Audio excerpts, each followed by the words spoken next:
आज हम लोग चर्चा पर चर्चा कर रहे हैं उत्तराखंड चिकित्सा समाज कार्य के यूनिट नंबर 8 में।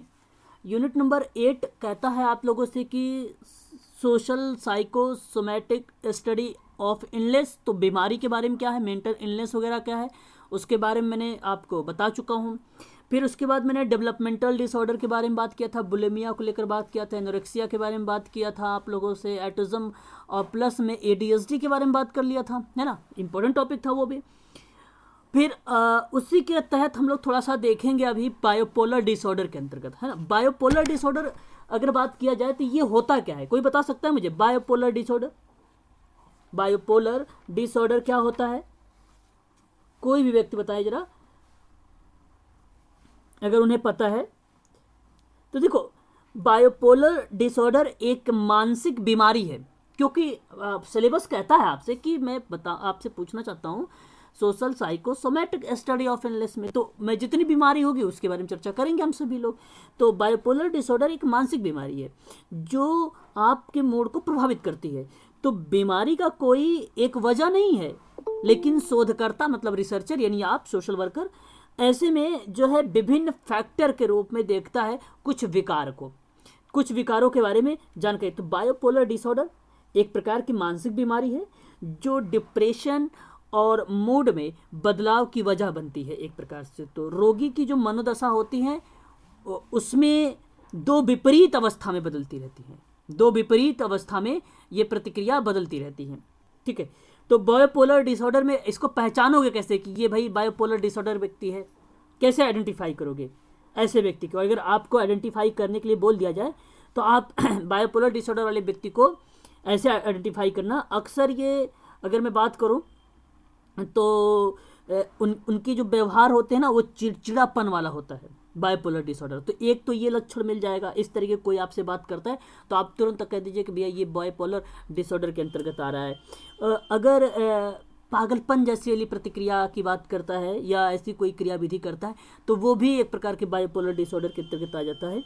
और डिप्रेशन अगर बात होती है तो डिप्रेशन और पागलपन दोनों एक साथ होता है। यहाँ पे ये चीज़ ध्यान रखिएगा, बायोपोलर डिसऑर्डर में दोनों एक साथ होता है।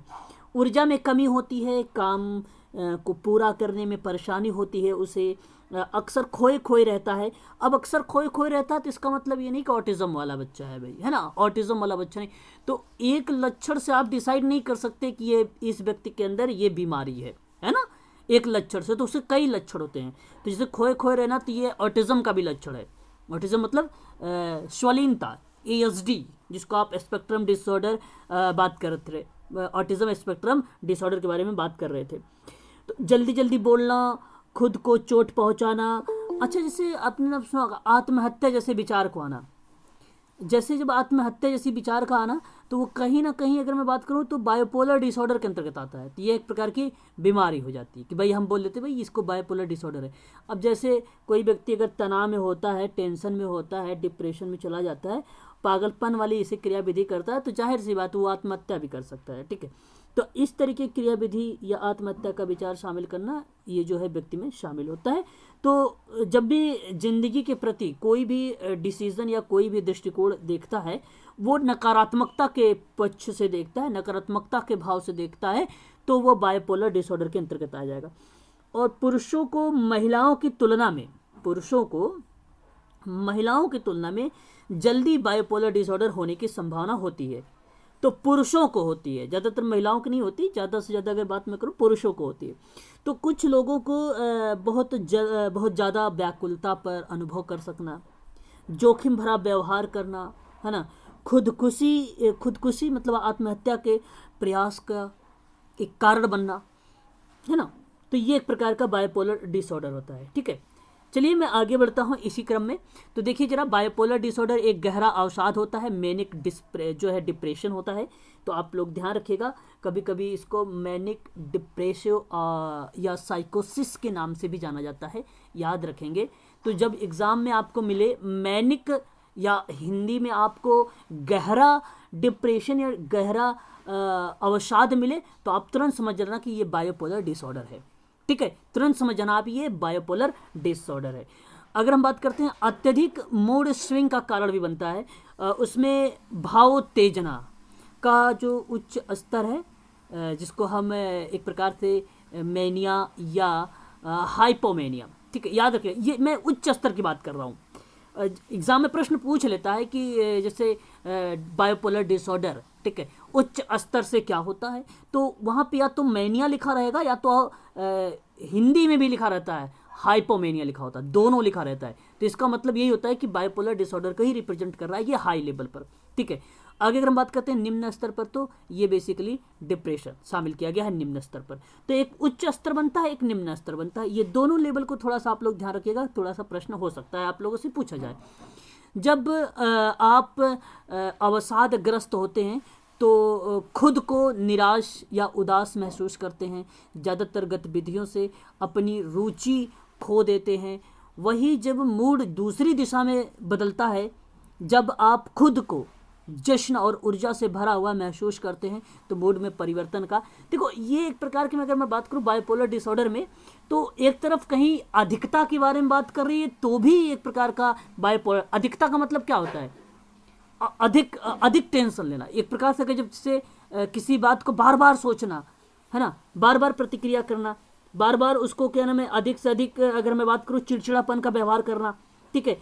और साथ ही साथ अगर मैं कहूँ ऊर्जा में उसके बार लगातार कंटिन्यूस अनवरत ऊर्जा में कमी देखने को मिल रही है, ठीक है, काम करने को लेकर परेशानी मिल रही है उसको।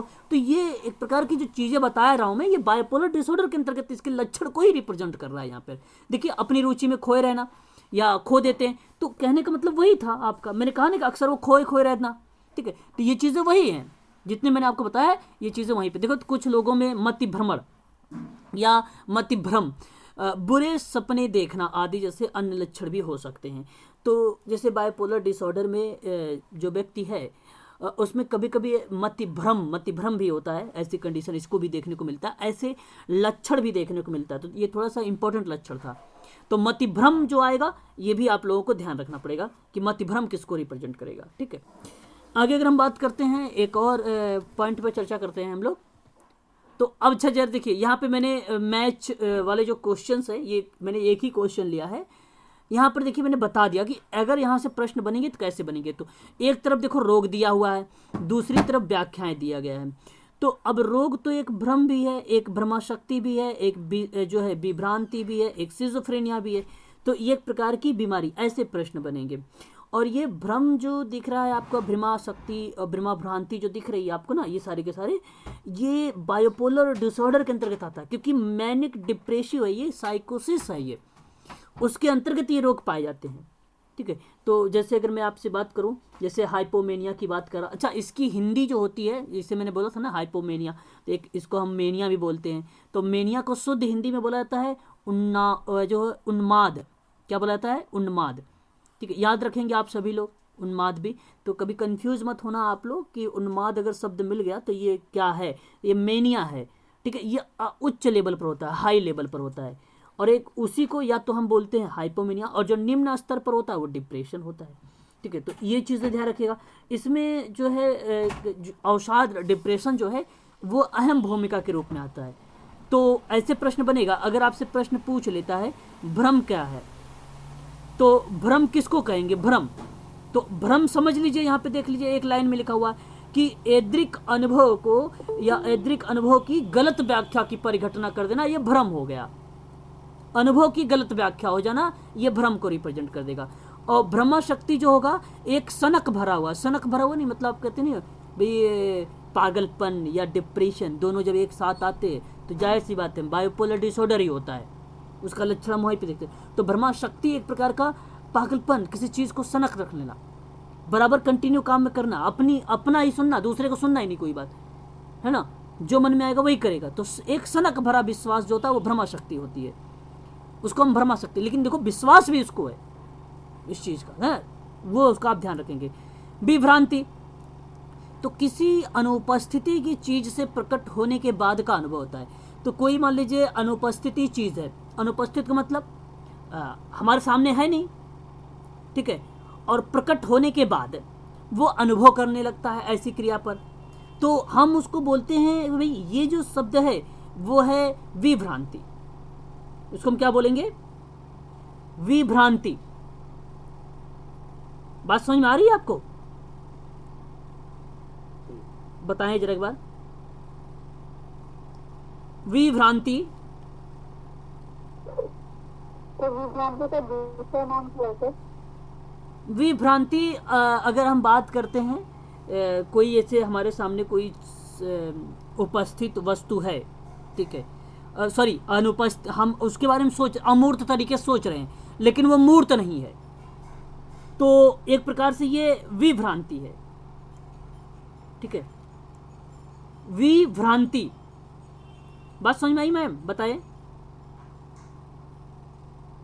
जी सर, शिवोत्प्रेमियों में भी तो यही होता है ना सर? जी जी आगे। शिवोत्प्रेमियों में भी तो यही होता है ना सर कि नहीं, जैसे विभ्रांति को अगर मैं कहूँ, बहुत लोग इसको भ्रम के नाम से जानते हैं, भ्रम। लेकिन यहाँ पे भ्रम एक साधारण शब्दों में बोल दिया गया था कि भ्रम क्या होता है, तो जो है इंद्रिक अनुभव की गलत व्याख्या की परिघटना करना। लेकिन गलत व्याख्या की जो परिघटना होती है वो भ्रम होता है, लेकिन यहाँ पे गलत व्याख्या इसलिए हो गई क्योंकि वो अमूर्त है, मूर्त है नहीं, अनुपस्थित है, तो वो आपका हो जाता है विभ्रांति, वो आपका हो जाता है विभ्रांति। भूल, भ्रम, ये शब्द हम इसको समझ सकते हैं, या आप ऐसे भी कह सकते हो विभ्रांति, हड़बड़ाहट की चीज़ों में अनुपस्थित की जो परिघटना हुई वह एक प्रकार से क्या थी, अमूर्त थी, ठीक है। तो ऐसे हम शब्दों को सोच सकते हैं विभ्रांति के बारे में, है ना। विभ्रांति, विमंडित, इसके कई नाम हैं, लेकिन विभ्रांति बेसिकली जो है अक्सर एग्जाम में ये जो है पूछ लिया जाता है ना, ठीक है, ये पूछ लिया जाता है एग्जाम में, ठीक है। और भी अगर कुछ जानना है विभ्रांति के बारे में तो मैं और स्पष्टीकरण कर सकता हूँ सर। एक बार और एग्जांपल समझा दीजिए सर। देखिए, विभ्रांति का मतलब होता है ये कि एक चीज़ होता है अमूर्त, एक होता है मूर्त, एक उसी को हिंदी में अबस्ट्रैक्ट कंक्रीट भी बोलते हैं। तो अगर मैं कहूँ कि कोई वस्तु है, जैसे सेब है, और मैंने सेब के बारे में बता रहा हूँ, लेकिन सेब प्रत्यक्ष रूप से नहीं है मेरे सामने, है ना, मैं सिर्फ आपको बता, लेकिन आपका कॉन्सेप्ट वो समझ में आ रहा है। तो यहाँ पे वही चीज़ें हैं कि अनुपस्थित वो चीज़ें नहीं है, ठीक है, और मैं उसके बारे में वो चीज़ें के अनुभव कर रहा हूँ ऐसी क्रिया में।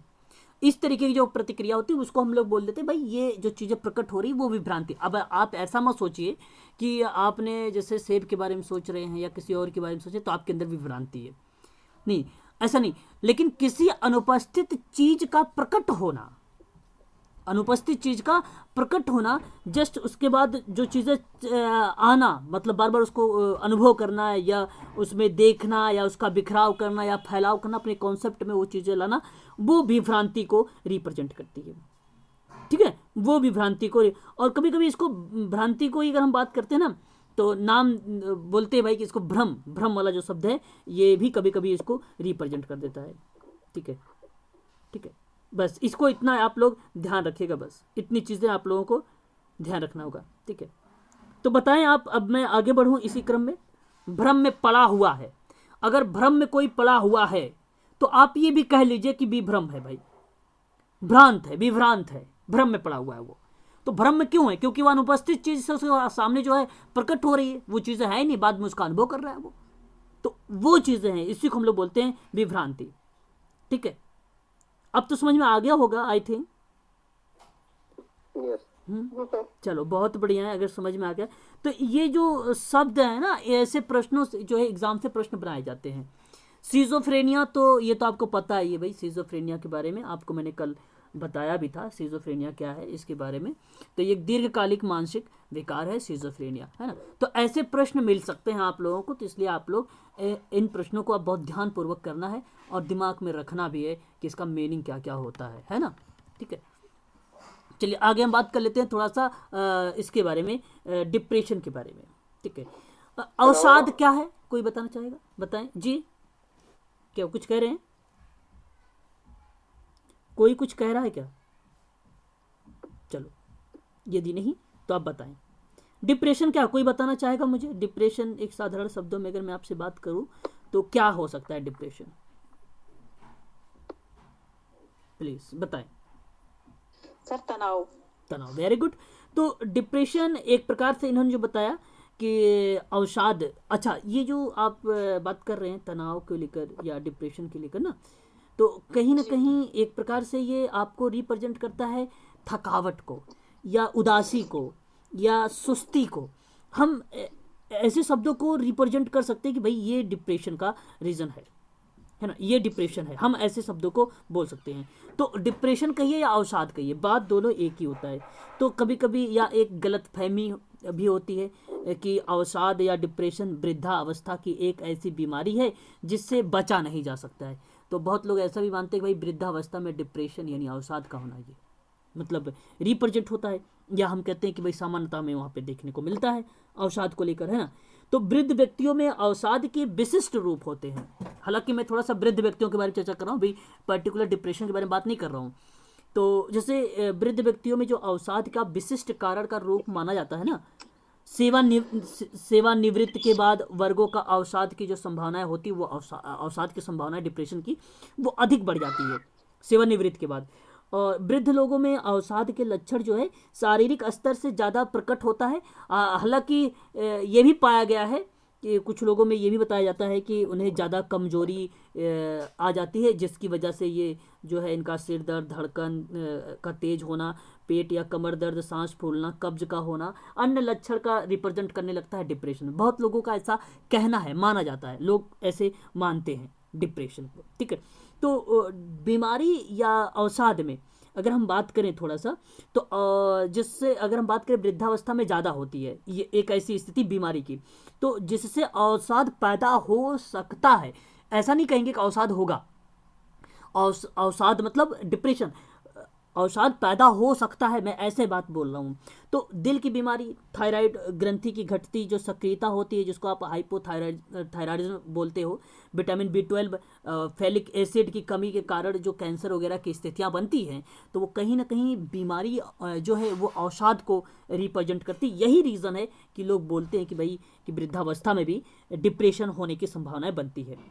एक शब्द जैसे अभी आपने देखा डिमेंशिया, जैसे अगर मैं बात करूं नाम मिलता है डिमेंशिया भी, तो मैं थोड़ा सा यहाँ पे ये बताना चाहूँगा डिमेंशिया के बारे में, है ना। डिमेंशिया के बारे में थोड़ा सा चर्चा करूँगा आप लोगों से, ठीक है। सॉरी, अगर मैं डिमेंशिया, अच्छा कोई जानता है डिमेंशिया क्या होता है? पहले तो इसकी हिंदी जानिए, मनोभ्रंश। देखिए कितनी आप सभी लोग ना इसको ध्यान रखिएगा जो मैं बोल रहा हूँ। कॉपी अगर लेकर बैठते होंगे तो फिर तो फ़ायदा करता होगा मेरा एक एक वर्ड्स। अगर 10 वर्ड भी अगर आपने मेरा लिख लिया वो बहुत काम करेगा आपके एग्ज़ाम के लिए, है ना। तो अगर मैंने आपसे कहा कि डिमेंशिया के बारे में, तो ये भी देखो मनोभ्रंश, ये भी प्रश्न में आता है, यूजीसी में पूछा भी गया था सोशल वर्क में। तो अगर मैं बात करूँ यहाँ पे, तो मस्तिष्क की संरचना और उसके कार्य में जो बदलाव आते हैं, जहाँ पे जो मस्तिष्क कोशिकाएं होती हैं उसका क्षय होता है। फिर मस्तिष्क के जो मनोवेग होता है कार्य करने की, उसमें कमी आ जाती है, तो उसको हम बोल देते हैं भैया मनोभ्रंश है ये।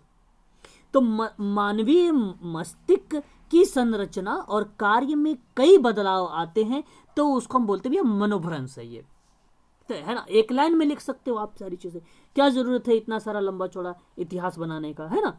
तो डिमेंशिया भी थोड़ा सा ये आप लोग जैसे देखो एक पार्किंसंस रोग है, और पार्किंसंस जो रोग है ना ये RPWD एक्ट में शामिल किया गया। याद रखिएगा, एग्ज़ाम में बहुत बार ये पूछा जा रहा है आजकल कि पार्किंसंस रोग जो है, एग्जाम में लिखता है RPWD निम्नलिखित में से कौन सा शामिल किया गया है। जैसे और भी बीमारी लिख देता है, अल्जीमर रोग लिख देता है, ब्लू बॉडी डिमेंशिया लिख देगा, पार्किंसंस रोग लिख देगा, और वेस्कुलर डिमेंशिया लिख देगा। ऐसे चार आपके लिख देगा और कह देगा कि इसमें बताइए जहाँ पे RPWD एक्ट किया है। तो पार्किंसंस रोग जो है वेरी वेरी मोस्ट इंपॉर्टेंट है RPWD वाला, ठीक है, ये आप ध्यान रखेंगे, पार्किंसंस रोग वाला, ठीक है। तो डिमेंशिया अगर हम बात करें भूलने का कारण, जैसे वृद्धावस्था में नहीं लोग एक प्रकार से भूलते हैं, तो अवसाद का ही रीज़न बनता है मनोभ्रंश का। तो भूलने का कारण काम में बाधा का आना, बार बार चीज़ों, नाम, मुलाकात के समय इत्यादि चीज़ों को भूल जाना, है ना। एक प्रकार के मानसिक भ्रम की स्थितियां पैदा हो जाता, या कारण का पता ना चल पाना, ये बेसिकली रिप्रेजेंट कर देता है डिमेंशिया, है ना। डिप्रेशन को भी कहीं ना कहीं ये रिप्रेजेंट कर देता है। मेरे हिसाब से आप लोग डिमेंशिया के बारे में भलीभांति तरीके से समझ गए होंगे। अगर कोई दिक्कत है तो आप मुझे पूछ सकते हैं। जैसे अमूर्त चीज़ें हैं अमूर्त चीज़ों का चिंतन करने में बड़ी कठिनाई होती है, तो वो डिमेंशिया होता है। चिंतन, जैसे अगर मैं आपसे कहूँ कि दिल्ली के बारे में 5 शब्द मुझे बताएं या 5 वाक्य मुझे बताएं एज अ पॉजिटिव पर, या मैं कहूँ वातावरण पर 5 शब्द बताएं, तो ये अमूर्त तरीके से आप चिंतन करेंगे और उनको करने में ये दिक्कत होना, ये एक प्रकार का डिमेंशिया बताता है कि वो कर नहीं पा रहा, तो उसके अंदर डिमेंशिया है। ठीक है। भाषा संबंधी भी अगर कोई कठिनाई होती है भाषा से संबंधित, वो भी एक प्रकार के डिमेंशिया ही होता है। समय और स्थान से संबंधित तथ्यों को भूल जाना, समय को भूल जाना, घटना जैसे इतिहास पढ़ना है ना, 1857 की क्रांति का भूल जाना, उसके अंतर्गत कौन कौन सी भूमिका, तो जैसे अगर आप बार बार ऐसी प्रतिक्रिया हो रही है तो वो भी रिप्रेजेंट करता है डिमेंशिया को ही। ठीक है, ये चीज़ें आप ध्यान रखिएगा। मन की स्थिति और व्यवहार में अचानक अनेक तरीके से बदलाव का लाना डिमेंशिया ही कहलाता है। ठीक है, डिमेंशिया बहुत इजी है, सरल भी है। सोशल वर्कर हैं, जब आप लोग शुरुआत करेंगे तो आपको पूरी बीमारी के बारे में आपको पता हो जाएगा। उसमें फॉर्म पे सब कुछ लिखा रहता है, डिमेंशिया, ये सारी चीज़ें जो है, डिप्रेशन वगैरह सब कुछ फॉर्म आप जब आपको दिया जाएगा किसी का असेसमेंट करने के लिए, तो उस पर सारी चीज़ें लिखी रहेगी, तो ऑटोमेटिक आपको वो चीज़ें समझ में आ जाएगी। अब एक बार जरा मुझे बताया, डिमेंशिया से कोई दिक्कत तो नहीं है आप लोगों को? तो फिर मैं डिप्रेशन पे आ जाऊँ, डिप्रेशन पे आ जाऊँ फिर बताएं। चलो फिर डिप्रेशन पे। सर जी नहीं सर। जी। ये जो डिमेंशिया बीमारी है सब वृद्धावस्था में नहीं होती सर? देखो, ये बेसिकली डिमेंशिया जो होती है ना, वृद्धावस्था की बात नहीं, यहाँ पे वृद्ध व्यक्तियों में अवसाद का एक विशिष्ट रूप है ये डिमेंशिया। ठीक है, एक विशिष्ट रूप है। आप ये पर्टिकुलर आप ना कहें कि डिमेंशिया जो है ये वृद्ध व्यक्तियों में ही होता है, तो ये दोनों में हो, मतलब आप यहाँ पे पर्टिकुलर व्यक्ति का नाम मैं नहीं ले रहा हूँ कि ये वृद्ध व्यक्ति में ही होगा। मैं तो ये चीज़ें बता रहा हूँ कि मस्तिष्क की संरचनाएं होती हैं और वो कार्य करना सही तरीके से काम बंद कर देगी। तो जैसे धीरे धीरे क्या होता है, इंसान की जब एज बढ़ती रहती है ना, तो दिमाग की जो चीज़ें होती है, एक्टिवपना, वो धीरे धीरे समाप्त होने लगता है। ठीक है, तो आपने देखा होगा वृद्धावस्था में बहुत व्यक्ति जो होते हैं वो बेसिकली क्या होते हैं, मेंटल इलनेस, मानसिक बीमारी भी हो जाती होगी। आप देखना कभी 80 साल, सभी, मैं बुजुर्गों की बात नहीं कर रहा हूँ, आप लोगों ने देखा भी होगा समाज में। क्या आपने कभी ऐसा देखा है? आप एक बार जरा बताएं कि ज़्यादा एज होने के बाद जब वृद्धावस्था में आते हैं वो लोग, तो उनका मस्तिष्क की जो चीज़ें होती हैं वो भूल जाते हैं। क्या आपने देखा है ऐसा? बताएं। जी सर। हाँ, तो वो एक प्रकार का डिमेंशिया ही है। तो मैं एक रीज़न बता रहा हूँ कि ऐसा रीज़न मिल जाता है कहीं ना कहीं हमें, ऐसा ना रीजन हमें कहीं ना कहीं मिल जाता है कि नहीं? हाँ, तो मैं ये कह रहा हूँ, मैं पर्टिकुलर नाम नहीं आप लोगों से बता रहा हूँ कि भाई उसी का है। क्लियर हुआ? फिर आगे बढ़ूँ, बता दीजिए, काफ़ी हमने टाइम ले लिया इस पर, डिमेंशिया पर। चलो बहुत बढ़िया, मैं आशा करता हूँ सभी को समझ में आ गया होगा। अभी मैं क्वेश्चंस आप लोगों से करवाऊंगा ना, तो अभी आप थोड़ा सा वहाँ पे अनुभव भी करेंगे कि हाँ यार ये प्रश्न जो सही है ना, आपको अनुभव भी होने लगेगा। ठीक है, तो अच्छा जरा एक बार मुझे बताएं, आप लोग डिप्रेशन के बारे में बात कर रहा था ना, हाँ, कि डिप्रेशन क्या है। अगर मैं आपसे बात करूं डिप्रेशन, तो आप मनोविज्ञान में ना ये बेसिकली मनोदशा या भावनात्मक स्थिति को कम आत्म मूल्य या अपराध की भावना और जीवन का आनंद लेने की कम क्षमता से चिन्हित होना, ये एक प्रकार का डिप्रेशन रिप्रेजेंट करता है। जैसे उदासीनता की बात मैं कर रहा था, निराशा की बात कर रहा हूँ, और निराशावाद की भावना की बात कर रहा हूँ, आत्मसम्मान के जो है कम करने की बात कर रहा हूँ, या आत्मसम्मान कम किया। ठीक है, आत्म मूल्य का ह्रास का बढ़ावा मिलना, सामान्य गतिविधियों में आनंद लेने की क्षमता में कमी या हानि का होना, कम ऊर्जा या जीवन शक्ति या विचार या क्रिया की सुस्ती या भूख में कमी या परेशान या नींद या अनिद्रा से संबंधित जो भी घटनाएं घटित होती है वो एक प्रकार से प्रेजेंट करते हैं अवसाद को। तो यहाँ पे देखिए अमेरिकन जो लिखा हुआ अमेरिकन साइकियाट्रिक एसोसिएशन के अनुसार बताया गया है कि अवसाद एक सामान्य किंतु गंभीर मनोविकार है जो हमारे अंदर नकारात्मक विचारों और कृतियों को उत्पन्न करती है। और अवसाद किस में पाया जाता है? तो नवजात शिशु से लेकर बुजुर्ग तक अवसाद देखा जा सकता है। तो मैंने एक रीजन बताया था ना अवसाद में, तो अवसाद का एक विशिष्ट रूप है डिमेंशिया। तो रीजन हो सकता है कि भाई बुजुर्गों में हो सकता है इसी कारण। ठीक है, तो ऐसा मैंने ये नहीं बोला कि होता है, मैं बोला हूं हो सकता है ना। तो सकना में और होता है तो बड़ा अंतर है। आप समझ रहे नहीं मेरी बात? सर ये अल्जाइमर जो है वो भी तो मतलब वो भी जो आप बता रहे हैं ना डिमेंशिया में, हाँ, नहीं अल्जाइमर और डिमेंशिया एक जैसा ही थोड़ा। हाँ बिल्कुल, अल्जाइमर रोग होता है, डिमेंशिया में वेस्टिकुलर भी रोग देखने को मिलता है। हाँ, तो एक पार्ट है वो अल्जाइमर का, इससे मस्तिष्क का ही ह्रास हो रहा है। सिंपल सी बात, मस्तिष्क का ह्रास होना डिमेंशिया का पार्ट है ना। और अल्जाइमर में क्या होना, अल्जाइमर रोग के बारे में अगर हम बात करें तो क्या होना, बताइए कोई व्यक्ति, अल्जाइमर रोग बताएं। अल्जाइमर में भी ये है कि व्यक्ति धीरे धीरे जो उसका पास्ट है या जो उसके रिलेटेड चीजें हैं वो भूलता रहता भूलने है। के, वेरी गुड, शाबाश। तो बहुत अच्छा, जब भूलने की प्रतिक्रिया आप देख रहे हैं यहाँ पर, तो कहीं ना कहीं वो डिमेंशिया को ही रिप्रेजेंट कर रहा है। ठीक है, तो एक सिंपल सी बात है, वहाँ पे आपको ये चीज़ें ध्यान रखना पड़ेगा कि भाई सामान्य उम्र का बढ़ना, अगर इसके अंतर्गत हालांकि बहुत सारे निदान भी लाए गए थे। एक लेवी बॉडी डिमेंशिया करके था, ये भी एक प्रकार से निदान या डायग्नोसिस का ही, जहाँ पे संभावित कारणों का पता लगाने के बाद लक्षणों की आइडेंटिफाई किया जाता था, इसका हम यूज करते थे अल्जाइमर रोग के अंतर्गत। ठीक है, तो अल्जाइमर रोग एक प्रकार का ना, अगर हम बात करें, न्यूरो डिजेनेरेटिव बीमारी है। मैं लिख दूं यहाँ पे अल्जाइमर। कभी कभी एग्जाम में अगर मान ले प्रश्न पूछ लेता है, तो ये थोड़ा सा देखो ना, केमिस्ट्री जैसे बायो वाला जो वर्ड्स होते हैं वो यूज किए जाते हैं कभी कभी इस तरीके के, तो आप लोग इसे ध्यान रखेगा। न्यूरो डीजे, ठीक है, याद रखेंगे, नेरेटिव, ठीक है, ठीक है, क्लियर। ये चीज़ हमें ध्यान रखना पड़ेगा, ये अल्जाइमर डिजीज होता है। चलिए अब मैं आगे बढ़ता हूँ अब। ठीक है, तो इस तरीके से ये जो मैं आपसे बात कर रहा हूँ, निराशा या ये इस तरीके की प्रतिक्रिया वगैरह, उदासी वगैरह, वो डिप्रेशन होता है। तो बचपन और वयस्कों में भी डिप्रेशन की जो संख्या है दिन प्रतिदिन बढ़ रही है। तनाव युक्त जीवन, अत्यधिक महत्वाकांक्षी होना, और इन्हें और बढ़ाता है। मुख्यतः 40 वर्ष को मीन एज, अच्छा मीन एज माना जाता है। मीन एज का मतलब ये होता है ना, जैसे एक प्रकार से आप अगर हम कहें एवरेज का, एक सामान्यता एज मानते हैं, जो ऐसी कंडीशन पे अवसाद, देखो बहुत सारी समस्याएं आती हैं उस स्टेज पे 40 वर्ष की उम्र में, तो उसमें बहुत सारी समस्याओं को जो लेता है, तनाव वगैरह ग्रसित होता है, उसको एक रूप दिया गया है भाई कि यह मीन एज है। म्यूट हो जाइए, आपके यहाँ से बहुत बैकग्राउंड आवाज़ आ रही है, कोई लोग हैं। तो अवसाद शायद अगर मैं बात करूँ सबसे आम मानसिक शिकायत है, जहाँ पे अगर हम बात करें बहुत पुराने में, यो एक प्राचीन यूनानी चिकित्सक हुआ करते थे डिप्रेशन में, उन्होंने बहुत काफ़ी जो है रिसर्च किया, खोज किया है, उनका नाम है हिप्पोक्रेटस।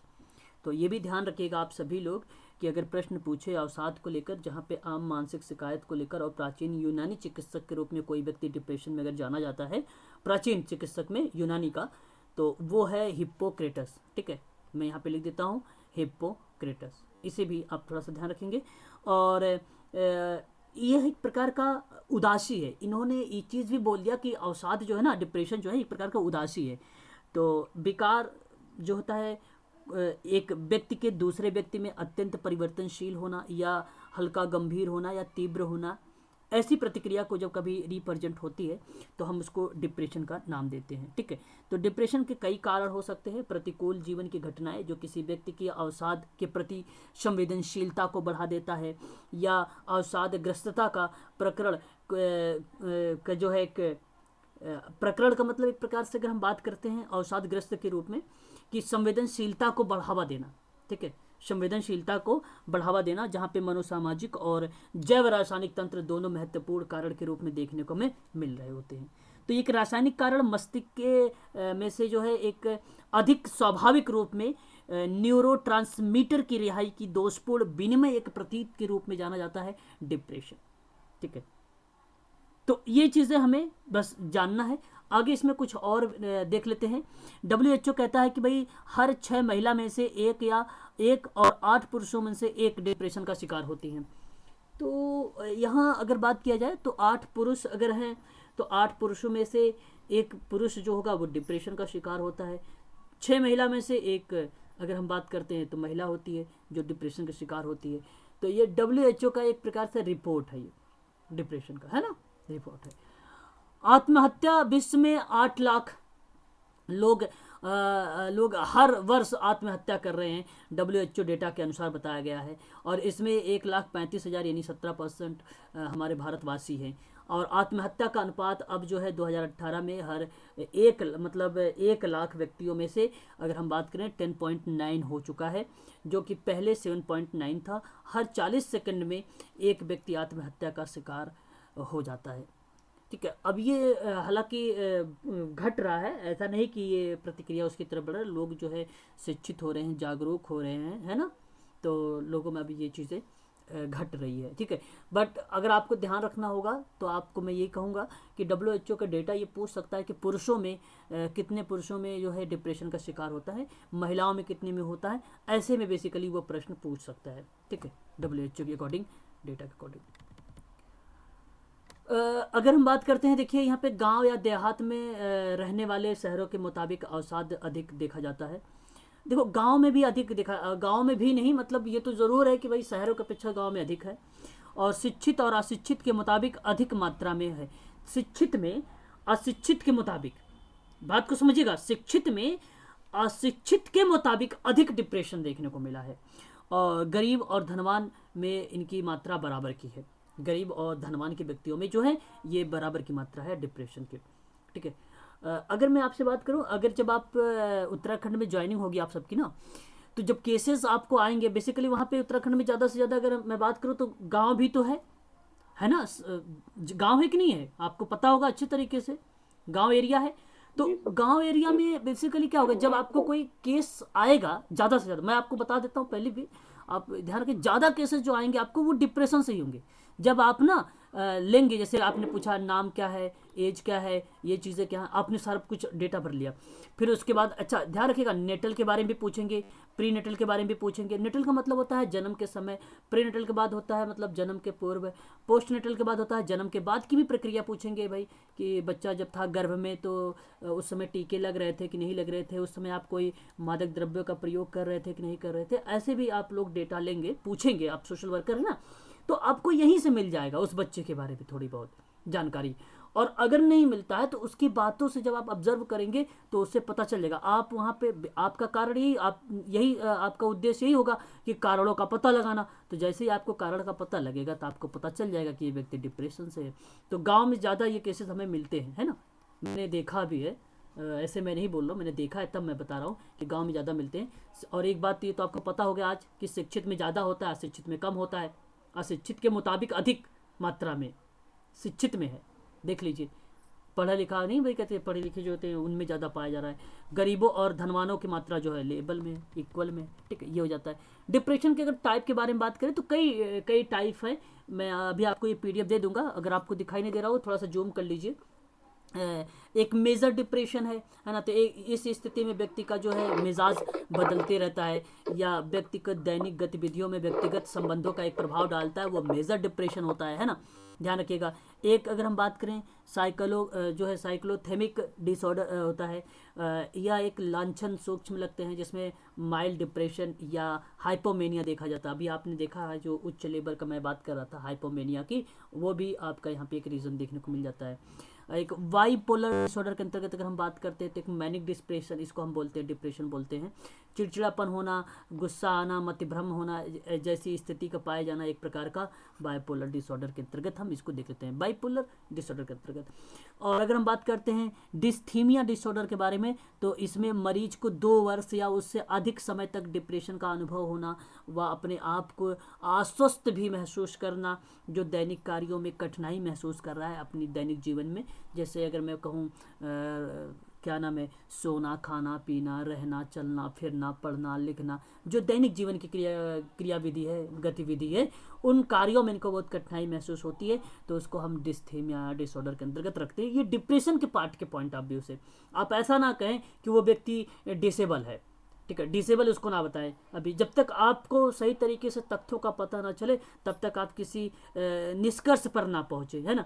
तो अगर इस तरीके का अगर आपको कहीं मिले दैनिक जीवन के क्रियाकलाप में, तो सबसे पहले आप यही सोचिए कि ये डिस्थीमिया डिसऑर्डर होगा। आगे आप एनालिसिस करते रहिए, हो सकता है आपको वहाँ पे फिर आगे डिसेबिलिटी के बारे में भी पता चल जाए। ठीक है, तो तुरंत आपको किसी चीज़ को एक लक्षण जानने के बाद आपको डिसीजन नहीं दे देना है ना। और ये भी नहीं कि आपको एक ही बार करना है, 1 से 2 बार भी आप करिए, 2 से 3 4 बार करिए, पुनरावृत्ति करिए, ताकि आप सही सही तथ्यों को आप इन्वॉल्व कर सकें, है ना। एक होता है पोस्टमार्टम डिप्रेशन। जैसे पोस्टमार्टम डिप्रेशन एक गंभीर समस्या होती है जो बच्चे के जन्म के कुछ महीनों बाद माँ को हो जाता है। तो गर्भपात से भी महिला इस स्थिति में जा सकती है। तो ऐसी कंडीशन पे पोस्टमार्टम डिप्रेशन का नाम इसको दिया जाता है।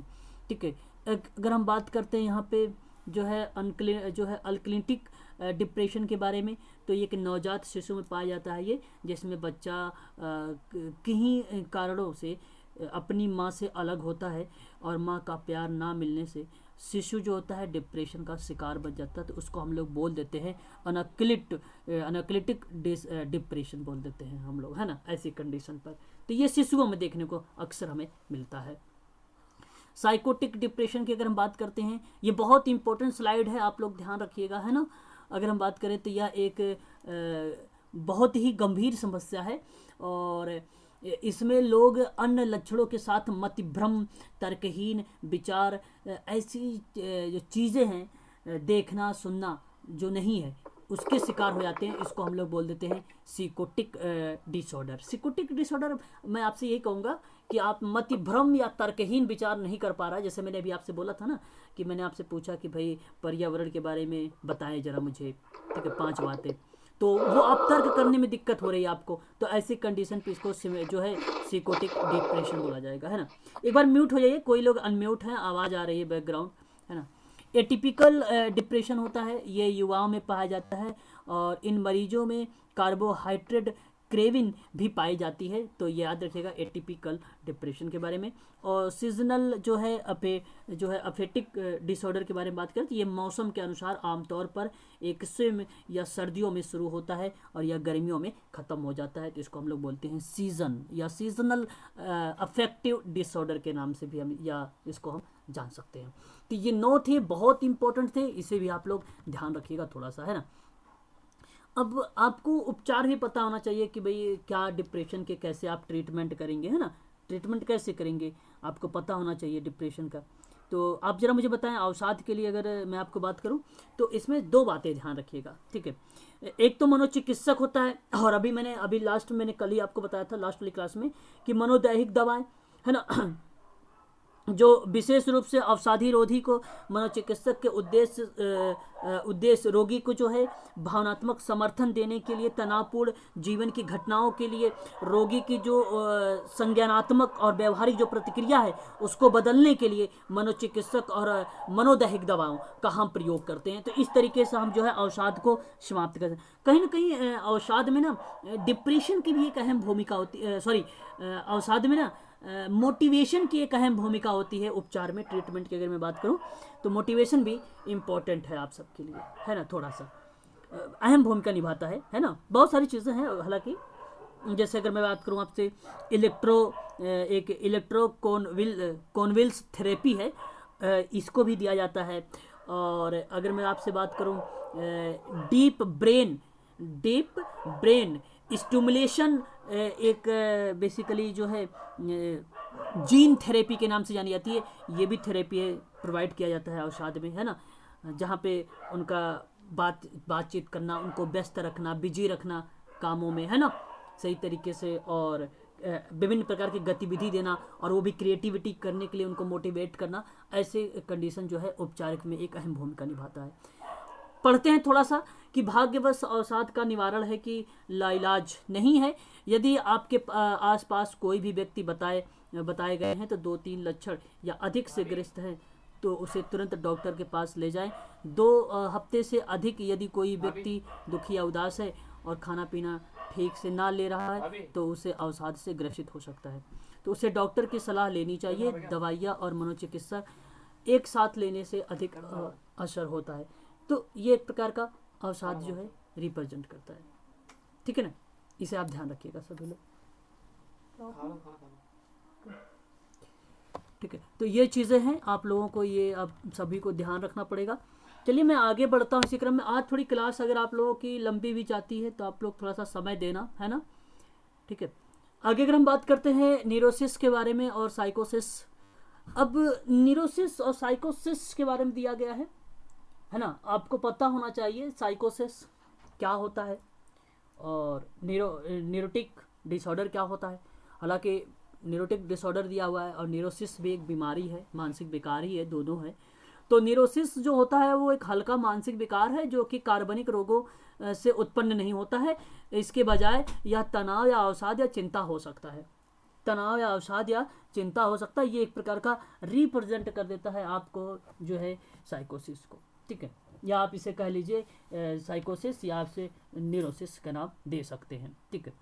साइकोसिस को हिंदी में मनोभाजन कहा जाता है। कभी कभी इसी का एक रूप दे देते हैं भाई, सिजोफ्रेनिया वगैरह को लेकर लोग मानने लगते हैं, लेकिन आपको मैं यही कहूँगा कि ये मानसिक बीमारी है ये, ठीक है, जो अवसाद और चिंता से उत्पन्न होती है, ठीक है। न्यूरोसिस हल्के कार्यात्मक और न्यूरो मनोवैज्ञानिक विकार जो मनोवैज्ञानिक घटनाओं के अभाव में विशिष्ट नैदानिक घटनाओं में खुद की पुष्टि करता है, वो न्यूरोसिस होता है, ठीक है। वो एक प्रकार से न्यूरोसिस होता है, ठीक है।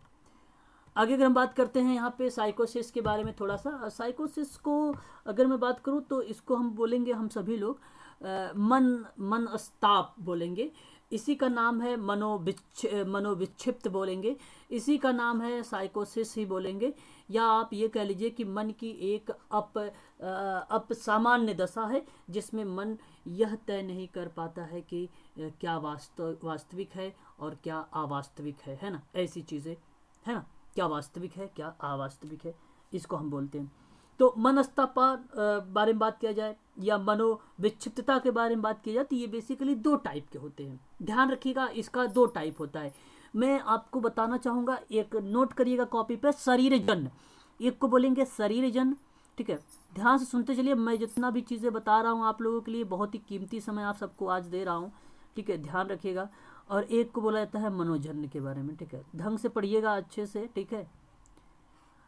और शरीरजन्य और मनोजन्य, एक जितनी चीज़ें मैं बता रहा हूँ यही एग्जाम में आने वाले हैं, कुछ इससे बाहर थोड़ी आने वाला है, ठीक है। और वही नोट नहीं करते, एग्जाम में आता तो कहते हो ये नहीं मैच कर रहा होता है। प्रीति मैडम से पूछना, प्रीति मैडम ने यूजीसी एग्जाम देकर आए हैं, काफ़ी चीज़ें मैच कर रही थी वहाँ पे, तो वही चीज़ें हैं, ध्यान रखना।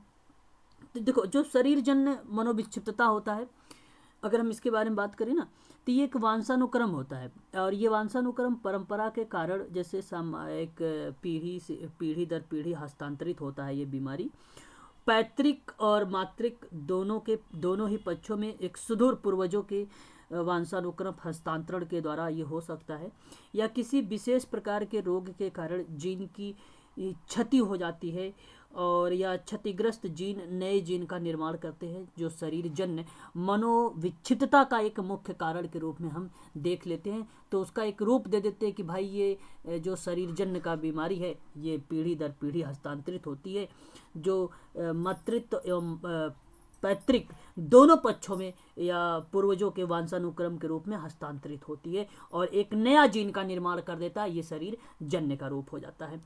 अगर हम मनोजन्य के बारे में बात करते हैं तो ये एक मानसिक संघर्ष है।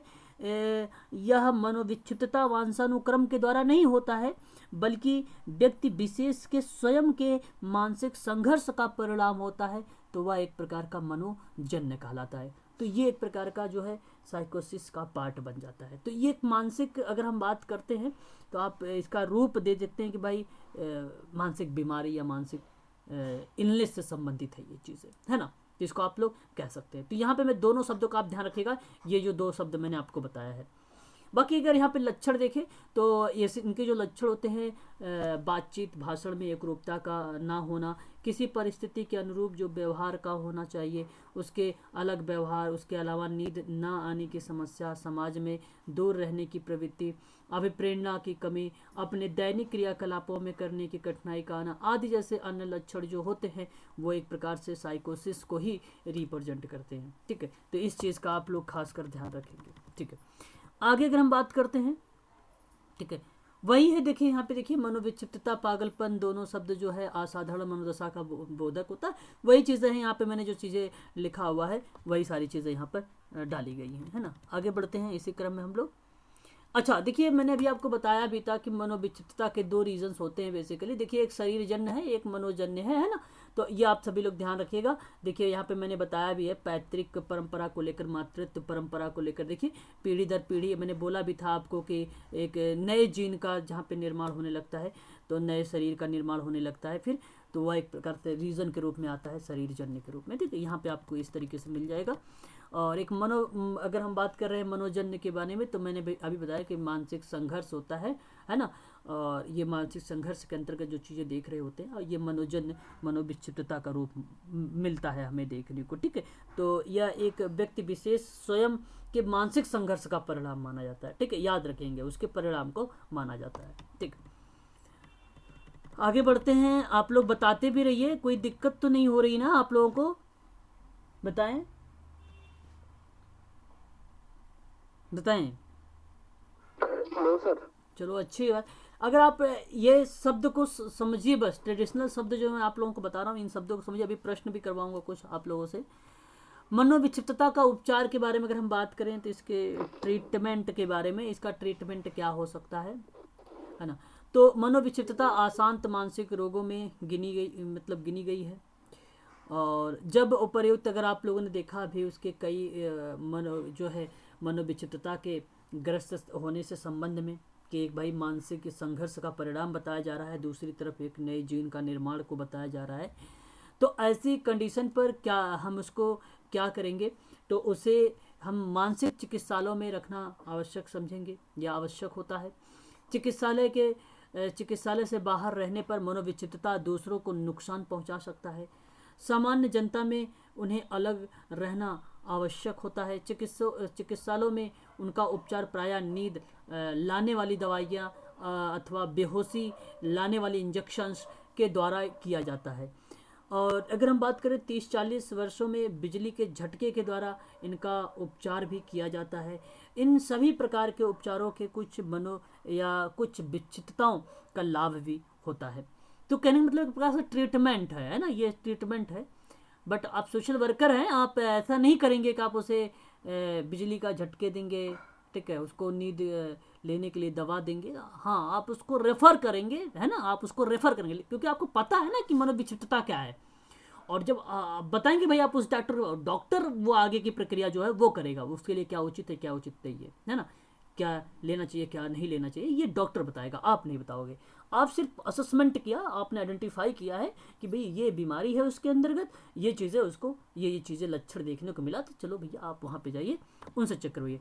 लेकिन यहाँ पे बताया जा रहा है ये इंजेक्शन दिया जाता है, लेकिन आप लोग नहीं करोगे ये सब कुछ काम। ठीक है, आगे अगर हम बात करते हैं तो इसी यूनिट नंबर 8 में अगर हम बात करते हैं, एक तरफ दिया हताशा एंड कन्फ्लिक्ट करके बात किया है। हताशा का मतलब निराशा होगा, आप निराशा यहाँ पे समझे तो बेटर रहेगा, है ना, निराशा समझे तो बेटर रहेगा। और साथ में संघर्ष, दो शब्द हैं। पहले हम हताशा मतलब निराशा ही समझ लीजिए, ठीक है, को असंतोष की भावना के रूप में परिभाषित किया जाता है, जो एक लक्ष्य को प्राप्त करने के या करने में असमर्थता, ठीक है, असमर्थता की से उपजा है, या एक प्रकार से असमर्थ से ये चीज़ें लाई गई है निराशा को। दूसरी ओर एक संघर्ष है जो एक स्थिति के रूप में परिभाषित की गई है, या हम एक स्थिति के रूप में उसको डिफाइन कर सकते हैं, जहां व्यक्ति को दो या दो से अधिक विभिन्न हितों के कारण निर्णय पर उसको पहुंचने में कठिनाई का सामना करना पड़ता है, उसको हम लोग संघर्ष का एक रूप देते हैं। तो मैं उम्मीद करता हूं कि आप लोग को दो ही बात मैंने बताया है। एक तो जहां असमर्थता के बारे में रिप्रेजेंट हो रही है, असंतोष की भावना जहां पे रिप्रेजेंट हो रही है, वो निराशा को बताया जा रहा है। और जहां संघर्ष हो रहा है वहां आप दो या दो से अधिक व्यक्तियों में हितों के कारण जो निर्णय तक पहुंचने में जो कठिनाई का सामना हुआ है, उसको संघर्ष बोला गया है। तो इस चीज़ का आप लोग ध्यान रखेंगे दो शब्दों के बारे में। आगे हम बात करते हैं यहाँ पे निराशा क्या है।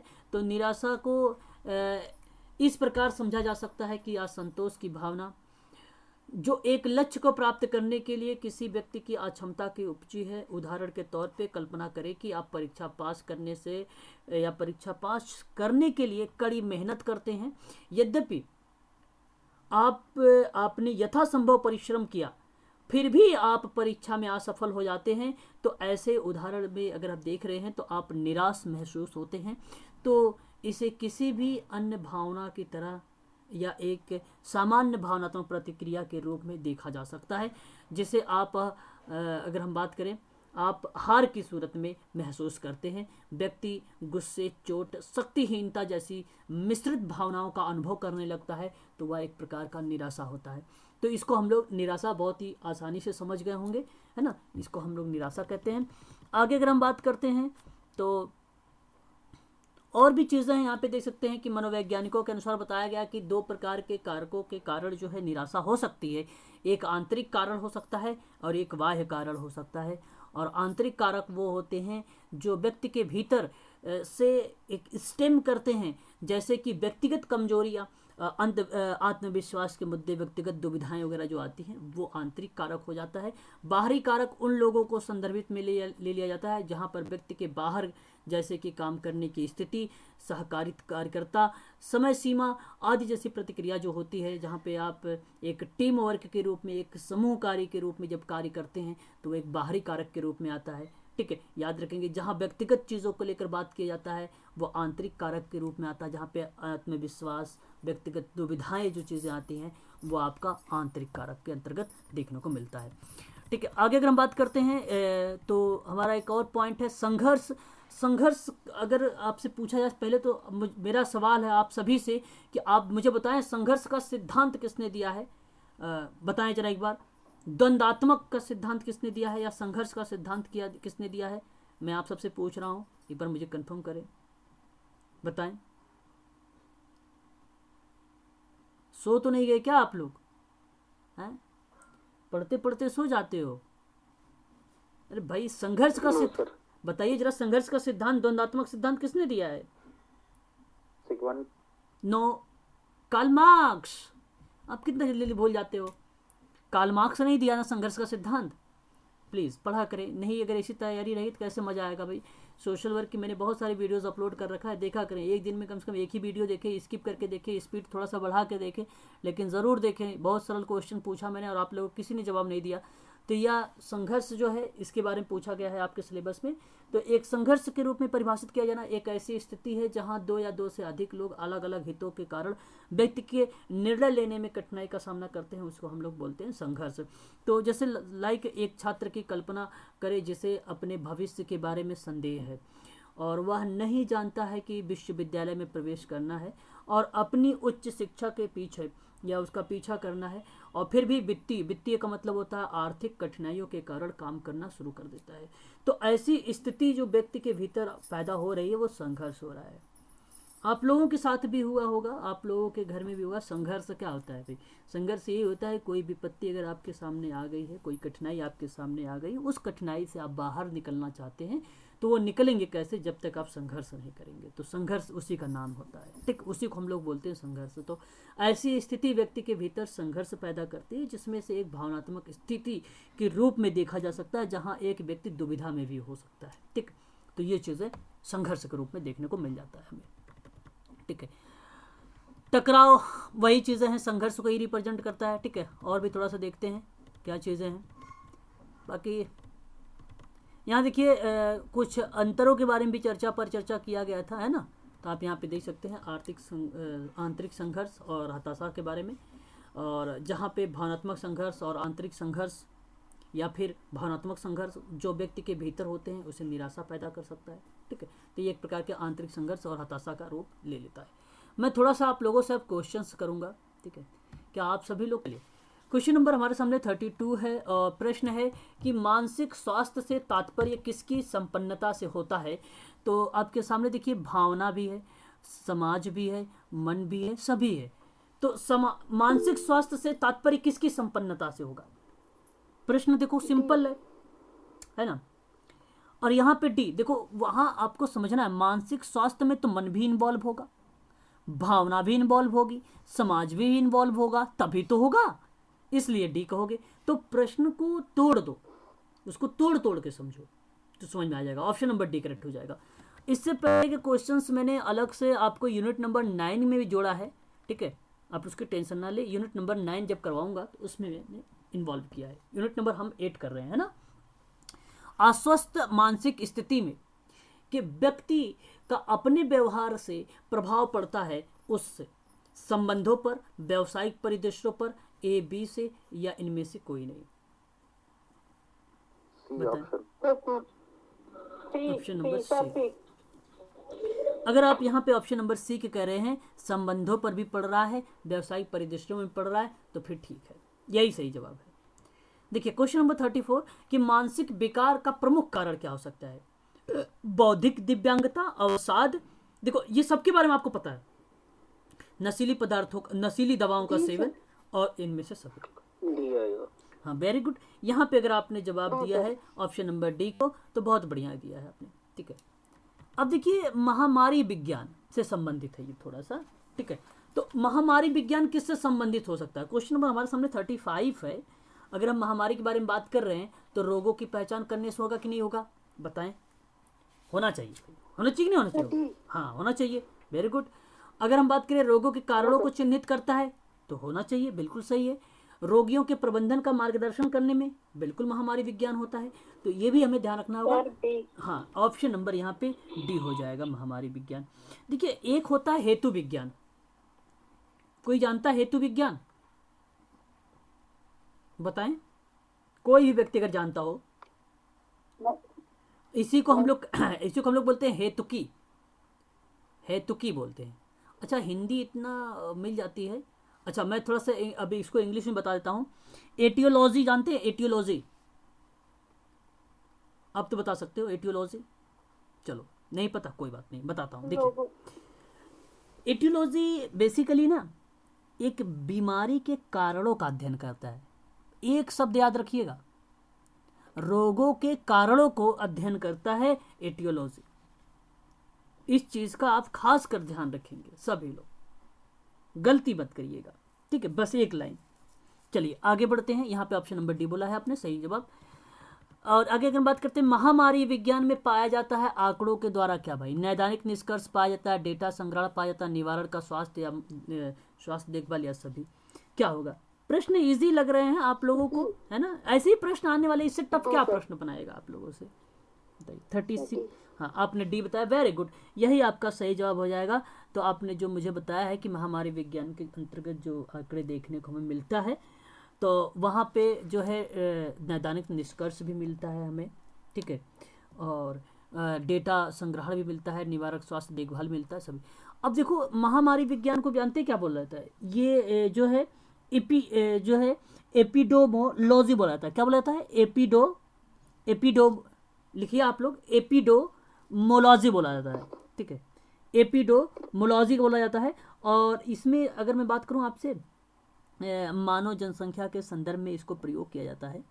और ये एक प्रकार से ये जो होता है, जैसे अभी हमने आपको बताया ऊपर कि एक प्रकार से रोग की बारे में जानकारी देता है, संक्रामक विकार के बारे में बात करता है ये, ठीक है, महामारी विज्ञान, है ना।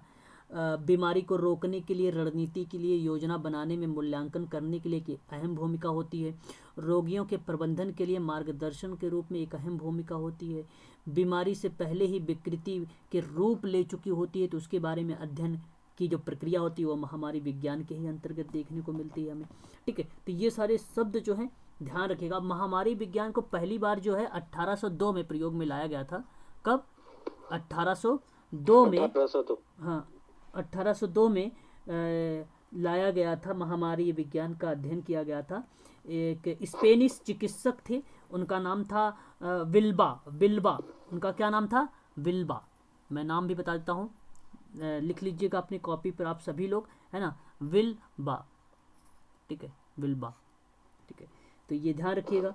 और साथ ही साथ इन्होंने जो है एक एपिडेमियो, ठीक है, याद रखिएगा, एपिडेमियो लोगिया एक किताब लिखा था इनका। हालांकि किताब इतना इंपॉर्टेंट नहीं है, ठीक है, किताब इतना इंपॉर्टेंट नहीं है। चले आगे बढ़ते हैं, नेक्स्ट प्रश्न लेते हैं, क्वेश्चन नंबर 37 कि महामारी विज्ञान किस प्रकार का सहायता करती है? अध्ययन की डिजाइन के रूप में, सांख्यिकी विश्लेषण के रूप में, परिणामों की व्याख्या के प्रसार के रूप में, कि उपरोक्त सभी? Question number 37 option number D correct जवाब हो जाएगा यहाँ पर। ठीक है, महामारी विज्ञान को अंग्रेजी में क्या कहा जाता है, अभी अगर आपको पता होगा तो आप मुझे बता देंगे अच्छे से। क्वेश्चन नंबर 38 का सही जवाब option number C, very good. Epidemiology कहा जाता है, वेरी गुड, यही आपका हो जाता है। ठीक है, तो कभी कभी हेतु विज्ञान भी पूछ लेगा, आप लोग ध्यान रखिएगा ऐसे में, है ना, भूलना नहीं है आप लोगों को। हेतु विज्ञान भी कभी कभी एग्जाम में पूछ लिया जाता है। अच्छा, पशु चिकित्सा, जो पशु चिकित्सा महामारी विज्ञान होता है ना, पशु चिकित्सा जहाँ पे अगर मैं बात करूँ एक प्रकार से पौधों की जनसंख्या, अच्छा एक चीज़ मैं बताइए जरा, पौधों की जनसंख्या के लिए लागू किया जाता है। आपने देखा है जो है एपिजोलॉजी एक नाम है, मैं बता देता हूँ आपको। एपिजोलॉजी जो है पौधों की जनसंख्या के बारे में जानकारी देता है, और जो जियोलॉजी पॉपुलेशन होता है वो पशु चिकित्सा महामारी विज्ञान के बारे में परिचर्चा करता है। तो ये भी दो शब्द हैं, इसको भी थोड़ा सा ध्यान रखिएगा आप लोग। ठीक है, महामारी तथा स्थान विशेष की महामारी का अंतर पहली बार बताया था किसने? देखिए, एक महामारी है तथा उसी के स्थान पर जो है अगर हम बात करें एक विशेष की महामारी का अंतर पहली बार अगर किसी विद्वान ने बताया है तो वो किसने बताया है? देखिए, याद रखिएगा, महामारी और स्थान विशेष की महामारी का अंतर पहली बार हिप्पोक्रेटस के द्वारा बताया गया था, और उन्होंने बीमारियों के बीच में अंतर करने के लिए जिन्होंने जनसंख्या से उन लोगों को अलग किया था जो जनसंख्या के अंदर रहते हैं। ठीक है, तो उसके बारे में बात किया था हिप्पोक्रेटस ने, और हिप्पोक्रेटस यहाँ पे करेक्ट जवाब हो जाएगा ऑप्शन नंबर बी वाला। ठीक है, बाकी बाद में 1802 में महामारी विज्ञान शब्द का उपयोग करने वाले जो विद्वान बने थे वो बिल्बा बने थे। ठीक है, ये बाद में बने थे बिल्बा। ठीक है, क्वेश्चन नंबर नेक्स्ट लेते हैं अगर हम लोग। महामारी विज्ञान का संबंध जो है उसमें सत्य कौन सा है, यह आपको बताना है। सत्य है ना, अगर हम बात कर रहे हैं यहाँ पे सत्य की तरफ, तो यह ना केवल महामारी रोगों के अपितु सामान्य बीमारियों का भी अध्ययन करता, बल्कि सही बात है ये, और स्वास्थ्य स्थितियों में उच्च रक्तचाप और मोटापे के कारण व निवारण का अध्ययन करता है, ये भी सही है। और रोगों का जो है आधारिक लक्षण सबके ऊपर किस प्रकार प्रभावी होता है, ये भी बात करता है उसके अध्ययन में, ये भी सत्य है। ऑप्शन नंबर अगर हम बात करें यहाँ पे तो डी सही रहेगा। देखिए, एटियोलॉजी प्रायः किन विषयों से संबंधित है, बताएं। एटियोलॉजी है ना, एटियोलॉजी अगर हम बात करते हैं तो किस विषय से संबंधित है, आप जरा मुझे इसका जवाब बताएं। तो आप कहेंगे यहाँ पे भौतिकी से भी संबंधित है, मनोविज्ञान से भी संबंधित है, सरकार से भी संबंधित है। ठीक है, देखो ये क्या है ना, जो एटियोलॉजी है जिसको हम कहते हैं हेतु विज्ञान, जहाँ पे चिकित्सा का प्रयोग किया जाता है और जहाँ बीमारी के कारणों का अध्ययन किया जाता है, और जब बीमारी के कारणों का अध्ययन करते हैं फिर औषधि की एक शाखा के रूप में आता है, जहाँ दर्शन में भौतिक, मनोविज्ञान, सरकार स्थानिक विश्लेषण, धर्मशास्त्र और जीवन विज्ञान के कारणों के संदर्भ में जब हम विभिन्न घटनाओं की उत्पत्ति की जानकारी प्राप्त करते हैं तो ऐसी कंडीशन पर एटियोलॉजी का प्रयोग करते हैं। इसलिए ऑप्शन नंबर आपका यहाँ पर जो होगा वो डी वाला करेक्ट माना जाएगा। क्वेश्चन नंबर अगर 42 की बात करता हूँ, अतीत की भौतिक घटनाओं में जिससे संबंधित तथ्य साक्ष्य का अभाव होता है, ऐसे चिकित्सा क्षेत्र के किस प्रभाग की सहायता ली जाती है? देखो, अब आपको पता होगा यहाँ पे भौतिक घटना आ गई है, आप लोगों को ऑलरेडी अतीत की बात हो रही है, पास्ट की बात हो रही है, तो आपको ये बात समझ में आ जानी चाहिए कि इसका जो रुख जा रहा है कि किस साइड में जा रहा है, एटियोलॉजी की तरफ जा रहा है कि एपिडेमोलॉजी की तरफ जा रहा है। आप कहेंगे कि एटियोलॉजी की तरफ जा रहा है, और यही करेक्ट जवाब हो जाएगा एटियोलॉजी का। ठीक है, यही आपका करेक्ट जवाब हो जाएगा, एटियोलॉजी है। ठीक है, तो यहाँ पे देखो मीनिंग गलत है, बाकी आप यहाँ पे देखेंगे तो यही शब्द लिखा हुआ है, एटियोलॉजी यही शब्द है। ठीक है, यहाँ पे यही शब्द लिखा हुआ है, इसका मतलब ये नहीं कि इसकी स्पेलिंग गलत है, स्पेलिंग वही है। ठीक है, स्पेलिंग वही है। ठीक है, बताएं। ऑप्शन नंबर बी वाला करेक्ट रहेगा वहाँ पे।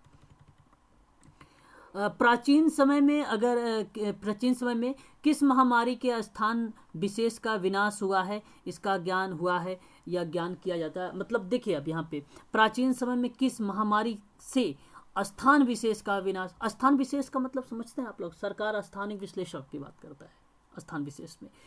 तो ऐसी कंडीशन पे अगर हम बात करते हैं तो इसका जो करेक्ट जवाब होगा इस प्रश्न का, ऑप्शन नंबर अगर हम बात करते हैं हेतुकी विज्ञान में, एटियोलॉजी में, एटियोलॉजी में ही तो हम बात कर रहे हैं इसके बारे में, हमारी बात तो हेतुकी विज्ञान पे ही तो चल रही है ना। तो ये बेसिकली जब बीमारी व्यापक होती है तो महामारी विज्ञान के अध्ययनों का पता चलने पर अगर हम बात करें स्थान, लिंग, रसायन या संपर्क या अन्य कई कम जनसंख्या का या अधिक बीमारी की स्थिति बनाने की संभावना बनती है, तो ऐसी कंडीशन पर हम हेतुकी विज्ञान के ही अंतर्गत रखते हैं। ठीक है, तो यहाँ पे सही जवाब होगा आपका ऑप्शन नंबर 1 वाला। ठीक है, जहाँ पे अतीत और भौतिक घटनाओं के संबंध में होगा, साक्ष्य वगैरह के बारे में जानकारी देने की बात करेगा तो एटियोलॉजी का ही नाम आएगा। ठीक है, याद रखेंगे आप लोग इसको। सीजोफ्रेनिया के बारे में अगर हम बात करें तो सीजोफ्रेनिया क्या है बताइए जरा। तो ये गंभीर चिंता तो है ही है, ये बात तो पता है आप लोगों को, अवसाद भी है, विशिष्ट प्रतिक्रिया भी करता है अवसाद, है ना। तो ये सीजोफ्रेनिया का पार्ट माना जाएगा। और शारीरिक स्वास्थ्य और प्रतिकूल अभिक्रिया के बारे में अगर हम बात करें तो क्या अगर यहाँ पर इसके बारे में चर्चा करें तो ये माना जाएगा कि नहीं माना जाएगा बताएं। क्वेश्चन नंबर अगर हम बात कर रहे हैं यहाँ पे सिजोफ्रेनिया के बारे में तो ये गलत है, ये शारीरिक स्वास्थ्य के प्रतिकूल अभिक्रिया के बारे में नहीं, श्वास संबंधी समस्या, श्वास संबंधी समस्या अच्छा होती है बताओ सिजोफ्रेनिया में, कोई व्यक्ति जरा मुझे बताए हाँ या ना में जवाब दे एक बार। श्वास संबंधी कोई क्रिया प्रतिक्रिया होती है?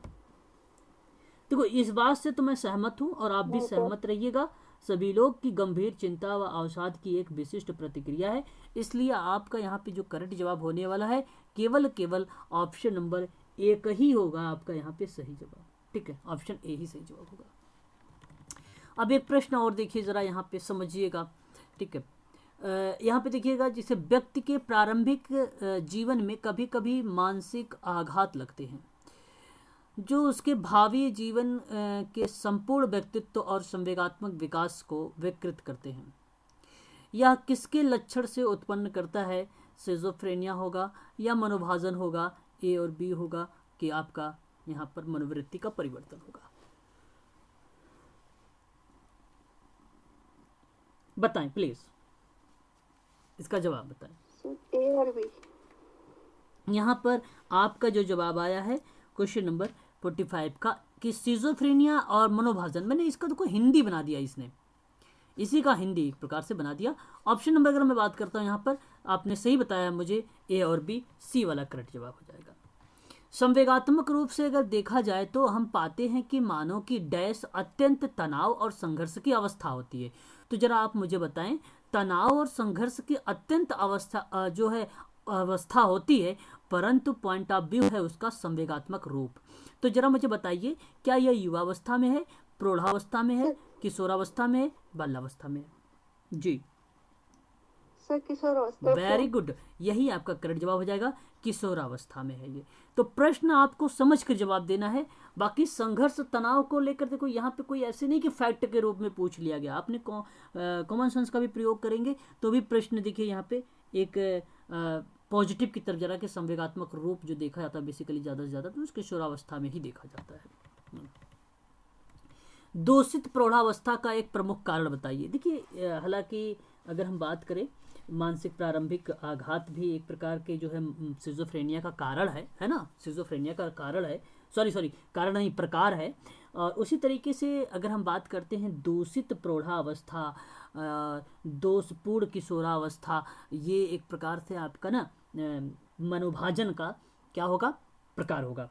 तो प्रौढ़ावस्था के आगमन के लिए अगर हम बात करते हैं पर्याप्त तैयारी नहीं कर पाते हैं क्या, बताएं जरा एक बार। क्या दूषित प्रौढ़ावस्था वाले जो व्यक्ति का एक प्रमुख कारण बन रहा है यहाँ पे, क्या यही बन रहा है कि आगमन के लिए वो पर्याप्त तैयारी नहीं कर पाते हैं? बिल्कुल सही जवाब ये आपका होना चाहिए। तो यहाँ पे अगर मैं इस बात से अगर पुष्टि करूँ आप लोगों की तो पॉइंट ए आपका सही होगा। प्रौढ़ होते ही व्यक्ति की संयुक्त परिवार से अलग कर दिया जाए। देखो प्रौढ़ होते ही व्यक्ति की संयुक्त परिवार से अलग कर दिया जाए तो ये एक प्रकार से दूषित प्रौढ़ावस्था का एक प्रमुख कारण बनेगा कि नहीं बनेगा, बताएं एक बार। तो बिल्कुल बनेगा, इसलिए आपका ये भी पॉइंट सही रहेगा। आर्थिक स्वावलंबन का मतलब होता है स्वतंत्रता, एक प्रकार के इंडिपेंडेंट, है ना, से पूर्व की जिम्मेदारी उठा लेने से तो जहाँ पे आर्थिक स्वावलंबन से पूर्व जिम्मेदारी उठा लेने से होती है, वो भी एक प्रकार से दूषित प्रौढ़ावस्था का प्रमुख कारण माना जाता है।